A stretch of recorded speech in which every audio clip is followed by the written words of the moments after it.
quelquefois il vaut mieux se taire que de parler. Vous savez, Salomon a dit dans un de ses proverbes, il a dit l'insensé, même quand il se tait, paraît sage. Il y en a, ils ont l'air intelligents comme ça quand on les voit. Et dès qu'ils ouvrent la bouche, on voit qu'ils ne le sont pas. Alors il y en a qui parlent beaucoup. Et toujours Salomon a dit, celui qui parle beaucoup ne manque pas de péché. Alors quand on parle, il faut faire attention à ce qu'on dit. Comment on le dit. Excusez-moi, il y a plein de moustiques. C'est l'été. En hiver, il y en a moins, parce qu'il fait froid ici. Et donc, il faut faire attention quand on parle. Il y a un autre verset qui dit que tes paroles soient peu nombreuses dans certains cas, quand on s'approche de Dieu, je crois que c'était. Je me souviens plus de la référence exactement.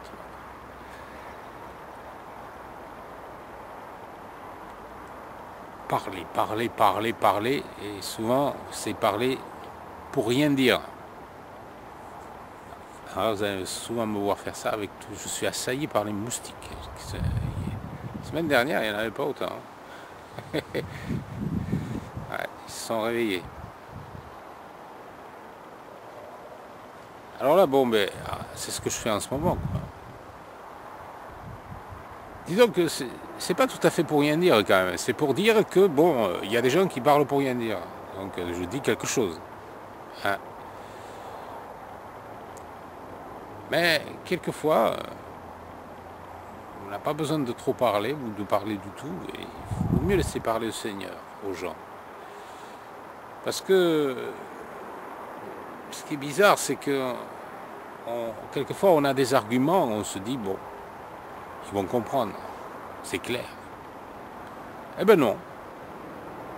Vouloir expliquer les choses clairement, avec la parole de Dieu, et ils vous sortent des arguments tordus, on s'y attendait même pas, bon, j'aurais même pas pensé.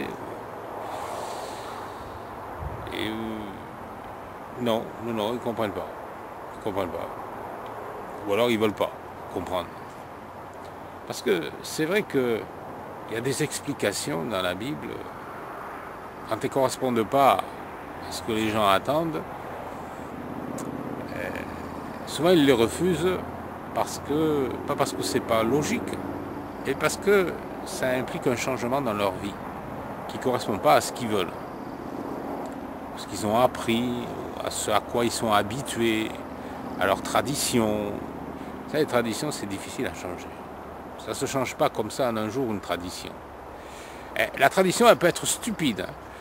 Elle peut dire le contraire de ce que dit la Bible, mais c'est une tradition et ça a des racines qui fait des kilomètres. Pour l'arracher, vous pourrez vous accrocher. Il en faut des choses, il en faut du temps. Il faut que ce soit Dieu qui le fasse. Il y a des gens qui sont têtus, bornés. On ne peut pas les raisonner. Ils sont irraisonnables. Et vous savez, il y a un passage dans la Bible, dans les évangiles, il y a quelqu'un qui dit, mais Seigneur, envoie quelqu'un des morts pour leur expliquer que, voilà, pour pas qu'ils soient en enfer comme moi ici. Et c'est Abraham, je crois, c'est une discussion avec Abraham. Et Abraham répondait, ils ont Moïse qui les écoute. Et il lui dit, mais envoie quelqu'un des morts. Et Abraham répond, mais même si un mort ressuscité revenait, il ne croirait pas.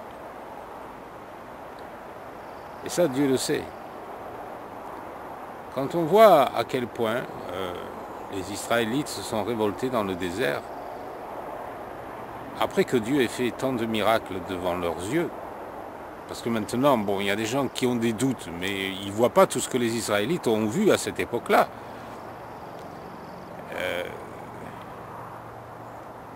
Les Israélites avaient vu le partage de la mer, l'eau qui coulait du rocher, la nuée qui descendait, les morts, les gens qui avaient été engloutis parce qu'ils s'étaient révoltés,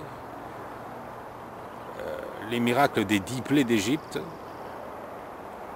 Et puis après ça, bien, ils ont continué à certains moments à se révolter encore. Ils n'étaient pas contents, ils ne croyaient pas. Et on se demande qu'est-ce qu'il y a des fois dans le cœur de l'homme pour qu'il en arrive à ce point-là, à ne pas vouloir.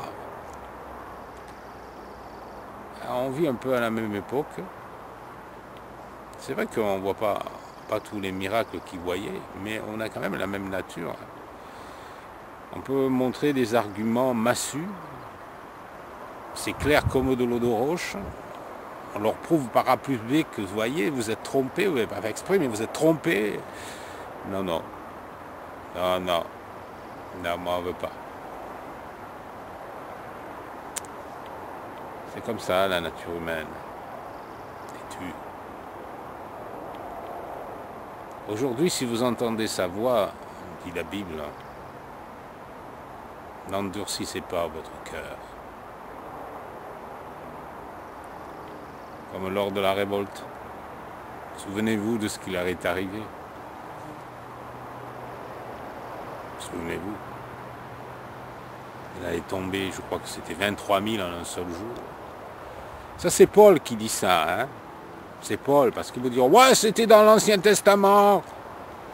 Ouais. Non, c'est Paul qui le dit. Dans le Nouveau Testament, ce que vous appelez le Nouveau Testament. Ouais. Souvenez-vous de ce qui leur est arrivé. Ils sont morts parce qu'ils se sont révoltés. Oh, Dieu est patient. Il attend. Il attend. Et il attend. Dieu ne châtie pas de suite. Dieu ne punit pas de suite. Il attend. Ne voulant pas qu'aucun périsse. Et qu'il parvienne à la repentance.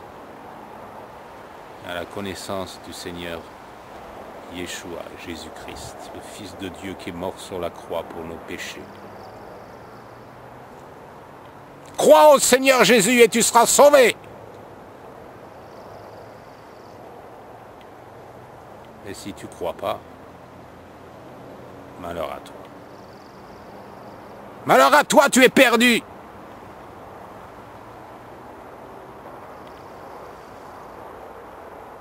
Tu souffriras pendant l'éternité, loin de Dieu.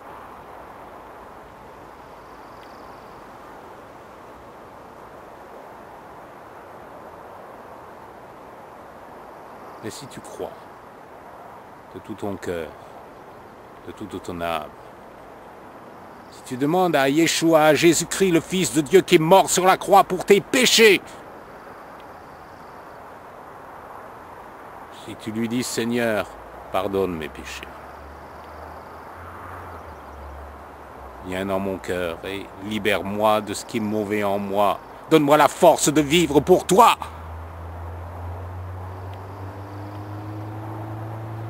Si vous le faites de tout votre cœur, alors le Saint-Esprit viendra en vous. Et il fera de vous un enfant de Dieu. Vous passerez de la mort à la vie, des ténèbres à la lumière. Et le Saint-Esprit de Dieu vous rendra capable de suivre les commandements de Dieu. L'apôtre Paul a dit, je puis tout par celui qui me fortifie.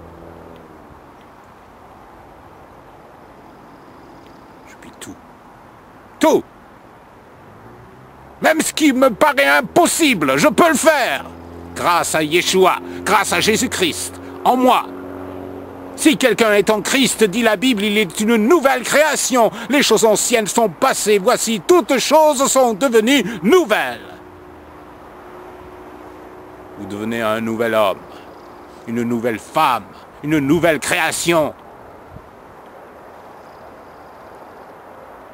Mais si vous refusez le changement, si vous ne vous repentez pas, dit la Bible, vous périrez tous également.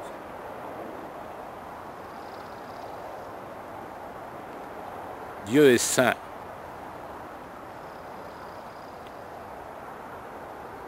Dieu n'est pas seulement amour, Dieu est saint. Et Dieu ne sacrifie pas sa sainteté sur l'autel de l'amour. Il faut les deux, l'amour et la sainteté. Dieu nous aime, oui, mais Dieu ne se rend jamais complice du mal que nous faisons. Si vous ne vous repentez pas, vous périrez tous également. Et Jésus a rappelé des choses. Il a dit, ceux qui ont péri sous la tour de Siloé, il mentionne une catastrophe qui est arrivée, il mentionne des catastrophes, des gens qui sont morts. Il dit, si vous ne vous repentez pas, vous périrez de la même manière. Quand il est venu comme l'agneau de Dieu qui ôte le péché du monde. Il est venu par amour pour nous sauver. Pour nous sauver de quoi? De l'enfer, de la perdition éternelle, du jugement dernier. Mais la Bible dit clairement que ceux qui refusent le salut que Jésus leur offre par la foi, ceux qui refusent de se repentir pour se tourner vers Yeshua, vers Jésus-Christ, le Fils de Dieu, ceux-là périront pour l'éternité. Crois au Seigneur Yeshua, crois au Seigneur Jésus, et tu seras sauvé.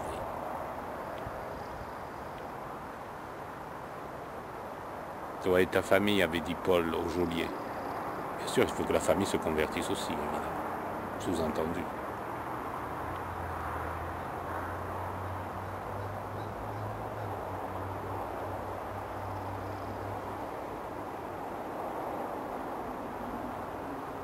Qu'allez-vous faire? Oh, vous n'avez pas besoin de tout comprendre pour être sauvé. Le brigand qui était sur la croix à côté de Yeshua, de Jésus, il n'avait pas forcément tout compris. Il s'est tourné vers le Seigneur, il a dit, « Souviens-toi de moi quand tu viendras dans ton règne !» Et Jésus lui a dit, « Aujourd'hui, je te le dis, tu seras avec moi dans le paradis. » Excusez-moi, il y a des moustiques. Il lui a fait une promesse. « Tu seras avec moi. » Simplement parce qu'il avait cru, parce qu'il s'était repenti. Et Jésus savait que si ce brigand avait pu vivre, encore il aurait vécu pour lui, pour Yeshua, pour Jésus-Christ. Il s'était repenti, il avait regretté le mal qu'il avait fait. Mais il y a beaucoup de gens qui croient en Jésus à la manière du diable. C'est-à-dire, la Bible dit, les démons croient et ils tremblent. Vous pouvez croire avec votre tête, mais ça ne suffit pas. Vous pouvez croire que Dieu existe, que Jésus est bon, que Dieu est amour, qu'il est mort sur la croix. Et si vous ne vous êtes pas repenti dans votre cœur, et que le Saint-Esprit ne soit pas venu habiter en vous, vous êtes perdu. Jésus a dit à Nicodème, qui était un pharisien, qui suivait la loi à sa manière, il lui a dit, si un homme ne naît pas de nouveau, il ne peut voir le royaume de Dieu. Naître de nouveau, recevoir une vie nouvelle. Mais cette vie, Dieu ne la donne pas à n'importe qui. Dieu ne la donne pas à ceux qui l'honorent du bout des lèvres, dont le cœur est éloigné de lui. C'est ce que Jésus a dit, ce peuple m'honore des lèvres, mais son cœur est éloigné de moi. Combien de gens disent « Seigneur, Seigneur » Jésus a dit, il y a beaucoup de gens qui diront ça, et je leur dirai, je ne vous connais pas, ouvriers d'iniquité, retirez-vous de moi, vous qui commettez le mal.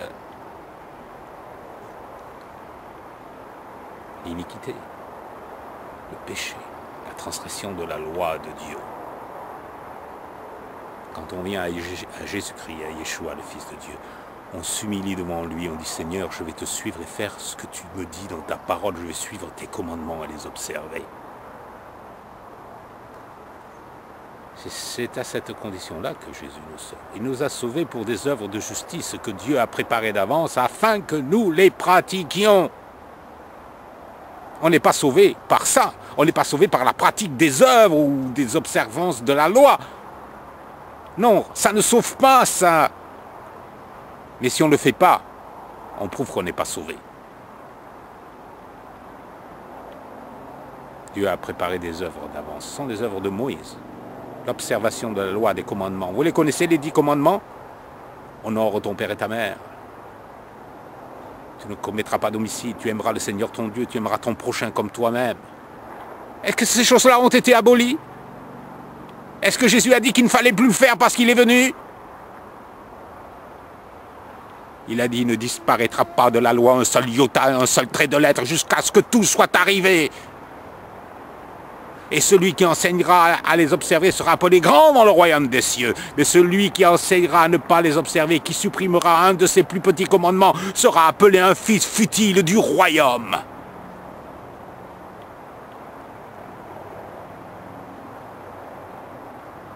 La loi, c'est quoi la loi? Il y a qui disent, oui, les 10 commandements, il faut les observer, parce que l'apôtre Paul et les apôtres et les autres apôtres les rappellent les 10 commandements dans la deuxième alliance. Ils y sont tous. Si vous cherchez, vous les trouverez. Honore ton père et ta mère, c'est le premier commandement avec une promesse, dit l'apôtre Paul.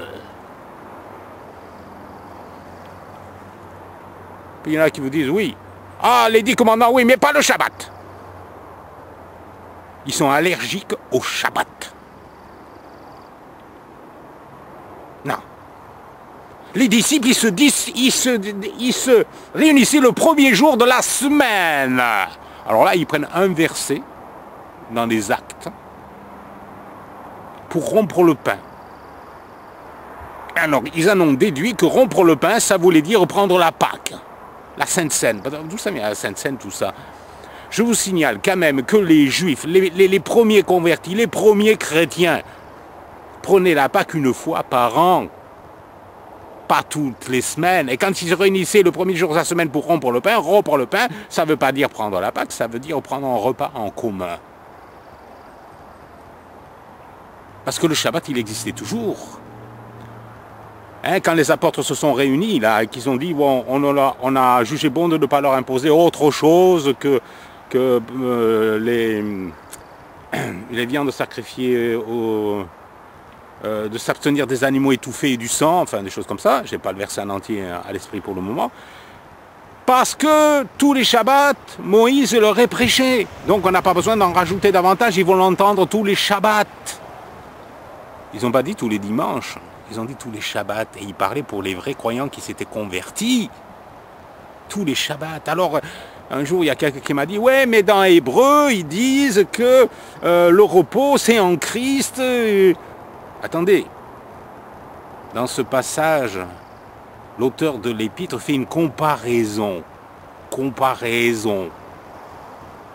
N'est-ce pas? Une comparaison, ce n'est pas une abolition. Si je dis par exemple, Jésus est le soleil de mon âme, est-ce que le soleil disparaît pour autant? Quand je dis, mon repos est en Christ, le Shabbat est en Christ aussi, est-ce que ça annule le Shabbat? Non, on fait une comparaison.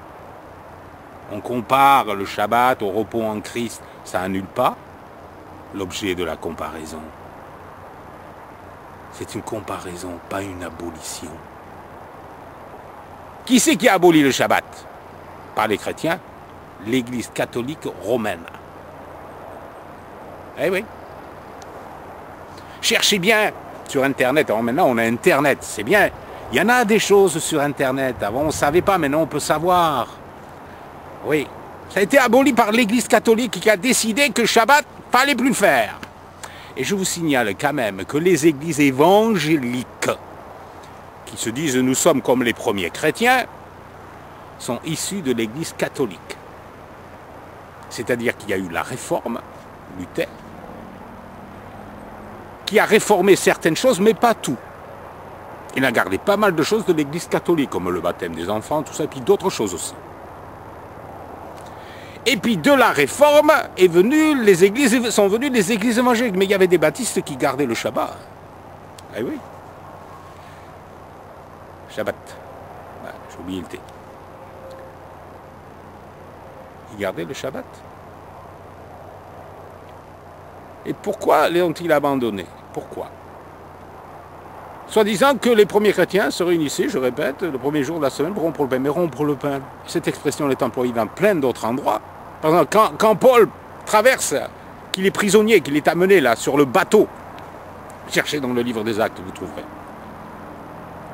Il a rompu le pain. Mais il ne prenait pas le repas de la Pâque. Hein. Ça ne voulait pas dire qu'ils prenaient la Pâque, qu'ils prenaient ce que vous appelez la Sainte Seine, que vous prenez tous les dimanches, mais qu'eux prenaient seulement une fois par an. Quand Jésus a dit faites ceci à toutes les fois que vous en prendrez, il n'a pas dit toutes les semaines. Hein. Il a dit toutes les fois que vous en prendrez, c'est-à-dire le jour de Pâques. Il y en a des choses qui ont été changées au cours des siècles, qu'on a adaptées, qui sont devenues des traditions. Et comme j'ai dit tout à l'heure, la tradition, ça a des racines qui font des kilomètres. Pour les arracher, c'est dur. On est dans un monde comme ça, on nous enseigne comme ça. On est tout petit, on nous dit c'est comme ça, on va à l'église, c'est comme ça.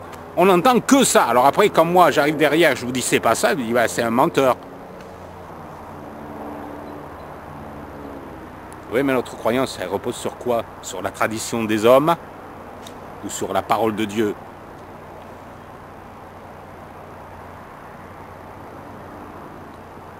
Oui, alors, rompre le pain, oui, il rompait le pain. Jésus aussi, à un moment donné, quand il y avait son sermon sur la montagne, là, il a rompu le pain. C'était pas la Pâque. Rompre le pain ne veut pas dire prendre la Sainte Seine ou le repas de la Pâque. Ça ne veut pas dire ça. Ils ne se réunissaient pas le jour de la semaine pour prendre la Sainte Seine, pour faire le culte à Dieu. Ils mangeaient ensemble. Souvenez-vous que dans le livre des Actes, ils avaient tout mis en commun. Tous leurs biens en commun. Ils avaient fait des communautés et ils se réunissaient pour manger ensemble. Mais le jour du Shabbat, c'était le jour d'adoration de Dieu. Je le répète. Ils l'ont précisé parce que tous les samedis, tous les Shabbats, Moïse leur est prêché. Ils peuvent l'entendre le jour du Shabbat. Il n'y a pas marqué dimanche. Réveillez-vous. Changez de lunettes. Parce que c'est pas écrit. C'est dit par la tradition. Alors les catholiques, ils ont aboli le Shabbat. Et les évangéliques, ils ont récupéré le dimanche. C'est devenu sacré, le dimanche. Sacré. On adore le dimanche. Vous savez comment on dit dimanche en anglais? On dit Sunday. Vous savez ce que ça veut dire Sunday?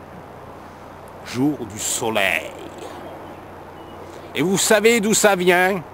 Le dimanche, c'est le jour d'adoration d'un dieu païen. On adore Dieu le jour d'adoration d'un dieu païen. Vous croyez que ça lui plaît? Dieu, lui, il dit adorez-moi le samedi. Nous, on dit non, il y a un dieu païen qui préfère que ce soit le dimanche. Vous croyez que ça lui plaît à Dieu? Qu'on change les lois et qu'on fasse les nôtres au lieu des siennes? Parce qu'il y a aussi les fêtes. La fête des mères, la fête des pères, les anniversaires, Noël. Il y en a des choses à dire. Hein. Parce que Noël, par exemple, moi c'est vrai, j'ai fêté Noël pendant des années et je le faisais de bon cœur. J'adorais Dieu, j'adorais le Seigneur le jour de Noël. Mais Dieu n'a jamais institué la fête de Noël. Vous direz, ouais, ça n'existait pas dans l'Ancien Testament, ouais, je sais. Mais même dans le Nouveau, il ne le faisait pas. Les disciples n'ont jamais fêté la naissance du Seigneur, jamais. Jamais. Non, ils fêtaient les fêtes que Dieu avait instituées. Ils ne fêtaient pas la fête des pères, la fête des mères, la fête de ceci, la fête de cela, parce qu'on en rajoute des fêtes, ça fait du commerce, ça fait travailler les gens et on vend des produits. Eh oui, c'est fait pour ça, les fêtes, pour faire du commerce. La fête des papas, papa, j'ai ton enfant rasoir. Ouais. De l'aftershave. Ou n'importe quoi d'autre. Ouais, on vit dans Babylone. Mais vous voyez pas? Vous êtes aveugle. Comme moi j'étais, aveugle. Aveugle. On voyait pas, réveillez-vous. Vous êtes à Babylone. Et Satan, le diable, qu'est-ce qu'il a fait? Il a habillé ses faux dieux avec les habits du christianisme. Le jour d'adoration du dieu soleil, il a changé en le jour d'adoration de Yeshua. Satan se déguise en ange de lumière. Et vous savez, la fête des mères aussi, la fête des pères, tout ça c'est lié avec des dieux païens. Mais ça a changé. Alors, les chrétiens disent, mais moi je ne le fais pas en adorant un dieu païen. Non, non, j'adore le vrai Dieu avec ça. Vous êtes-vous demandé si ça plaisait à Dieu de laisser tomber toutes les fêtes qu'il avait instituées pour les remplacer par des fêtes où derrière un drap où on a dessiné du christianisme, il y a un Dieu païen. Cherchez sur Internet l'origine de Noël. Vous allez voir, vous allez être étonné. Je ne pense pas que Dieu aime ça.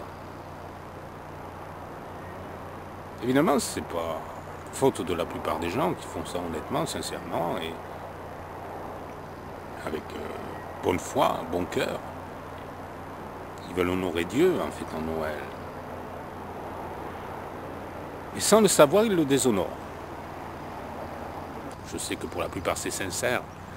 Ils ne le font pas à mal. Ils font pour Dieu. Et s'il faut, même en disant ça, je ne vais pas vous convaincre de changer, mais c'est Dieu qui peut vous convaincre. Mais regardez en général dans le monde, Noël c'est quoi? La plupart des gens ne croient pas en Dieu. C'est un prétexte pour faire la fête. C'est le Dieu païen qui est derrière. Même si on y a greffé le Père Noël, c'est pas moi. Hein. Je dis tout de suite. Je suis pas le Père Noël, non. Je ne vous porterai pas de cadeaux, c'est promis. Non, non, non. J'y ressemble, oui, c'est vrai. Je pourrais jouer dans un film le rôle du Père Noël. J'ai plus qu'à mettre un bonnet rouge, un habit avec des bords blancs et on me prend pour le Père Noël, c'est sûr. Une fois pour rigoler, j'ai dit à quelqu'un, je suis le Père Noël de Trouan, en anglais. J'ai dit, le seul vrai, c'est moi. Ah, mais ça fait rire les gens, mais bon. Sauf quand c'est les enfants, je leur dis pas. Ça peut y croire. Et oui, Père Noël, les gens y croient plus qu'à Dieu. Tout est fait pour détourner les regards du vrai Dieu. Vous avez transformé mon temple en une caverne de voleurs, avait dit Jésus quand il est rentré dans le temple et qu'il y avait les vendeurs de pigeons. Il les a chassés avec un fouet. C'est exactement ce qu'on devrait faire. Prendre un fouet. Et chasser tout ce qui ne va pas dans notre vie. Et revenir à la Torah, à la parole de Dieu. Au mythe, vous allez offrir des sacrifices aussi. Il n'y a plus de temple, bien sûr. Et il y a des choses, parce que les sacrifices, ce n'est pas simplement des sacrifices pour le péché. C'était aussi des sacrifices d'action de grâce, de reconnaissance. Ils continuaient, les disciples, à l'époque, à offrir. Paul, regardez, il l'a fait. Pourquoi ça choque un message comme le mien? Parce qu'on n'est pas habitué. On a toujours entendu le contraire. Mais les sacrifices, et ça choque certains chrétiens, et certains disent, mais je ne comprends pas pourquoi. On n'a pas besoin de comprendre pourquoi. Les sacrifices se reprendront plus tard, en commémoration sur terre. En commémoration, il y aura reconstruction du temple. Il faut revenir au Dieu de la Torah, au Dieu de Moïse, qui est aussi le Dieu de Jésus-Christ. Alors il y en a qui disent, c'est impossible d'observer la loi. Et vous savez, Dieu dit, ne dites pas, ce commandement est trop loin de moi. Ne dites pas, il est trop dur à observer. Il y a un passage qui le dit. Mais non, tu peux le faire, c'est facile. Quand les apôtres disent que ni nous, ni nos pères n'avons plus observé ces choses, ils ne parlent pas de ça. Ils parlent des commandements ils parlent aux pharisiens. Des commandements que les pharisiens ont ajoutés à la Torah. Et qui, eux, ils ont rendu la Torah impossible à vivre. Parce qu'ils ont rajouté tellement de choses que Dieu n'avait pas dit que ça devient impossible. Et Jésus leur a dit, vous mettez des fardeaux pesants sur les hommes, vous ne les remuez pas, même pas du doigt, vous rendez la chose impossible pour les gens. Mais Dieu n'a pas mis autant d'interdits et autant de règles que l'ont fait les orthodoxes. C'est pour ça qu'il les traite de sépulcres blanchis, d'hypocrites. Vous serez jugés plus sévèrement parce que vous faites pour l'apparence de longues prières, vous paraissez beau au dehors, mais au-dedans vous êtes plein de rapines et d'intempérance, d'ossements desséchés, de mort. C'est de ça que parlaient les apôtres, qui n'avaient pas pu observer. des préceptes. Ils ont épuré, quand ils se sont convertis, certains, ils parlaient aux gens qui sortaient de là-dedans. Mais Dieu, c'est pas compliqué d'observer les commandements de Dieu. D'observer les fêtes, c'est pas compliqué. Vous fêtez bien la fête des pères, la fête des mères. Vous réunissez autour d'un repas, vous chantez, vous buvez. Mais la fête de Dieu, c'est pareil, mais on le fait pour Dieu. Le Shabbat, c'est pas difficile d'arrêter de travailler. C'est pas difficile d'arrêter. Vous faites bien les jours de fête, les jours fériés, vous arrêtez de travailler. Vous le faites pour les païens, vous ne le faites pas pour Dieu.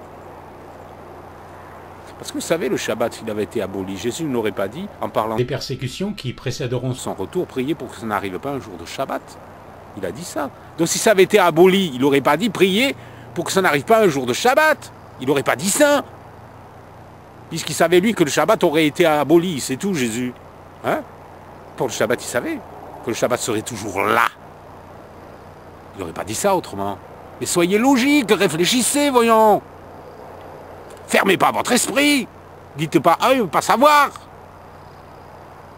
Restez pas rivés sur quelques versets que vous comprenez de travers. Tenez compte aussi des autres qui disent le contraire de ce que vous croyez. Et posez-vous la question, pourquoi je comprends à l'envers de ce que disent les autres versets? Parce que vous prenez les versets qui vous arrangent, ceux que vous avez envie de comprendre, et vous laissez les autres.